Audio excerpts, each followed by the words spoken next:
बा। अगर एक गरीब बाप अपने बेटी के जब शादी करला तो सामने वाला पार्टी इतना दहेज मांगी कि एक लड़की के पिता समर्थ हो जाला कि हम अपने बेटी की शादी कैसे करी। तो अपने समधी जी से का कहल बना कि अरे बेटी दिहनी काढ़ी के कर जवा हो, अरे बेटी दिहनी काढ़ी के कर जवा हो, दहेजवा अब काले समधी जी कि बेटी दिहनी काढ़ी के कर जवा हो, दहेजवा अब काले समधी जी कि पेट काट पढ़वनी कवले जावा हो, अरे पेट काट पढ़वनी कवले जावा हो, दहेजवा अब काले समधी जी, अरे बेटी दिहनी काढ़ी के कर जावा हो, दहेजवा अब काले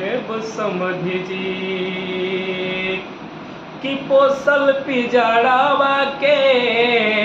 उड़वनी चिड़ैया, हाँ पोसल पिजड़ावा के उड़वनी चिड़ैया, अब जानी मांगी कुछौ अपरतानी पैया, हाँ पोसल पिजड़ावा के उड़वनी चिड़ैया, अब जानी मानी कुछौ परतानी पैया, अरे पंखा कूलर आ टीवी गोदर जवा हो, अरे पंखा कूलर टीवी गोदर जवा हो, दहेजवा अब काले समधी जी कि बेटी दिहनी काढ़ी के कर जावा हो, दहेजवा अब काले समधी जी। अरे गोलू भैया भागी जानी बनी जा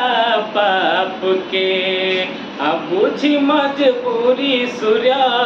प्रताप एगो बाप के, हाँ गोलू भैया भागी जानी बनी जा पाप के, बुझ मजबूरी शशि गरीब एगो बाप के कि पंखा कूलर टीवी गोदर जावा हो।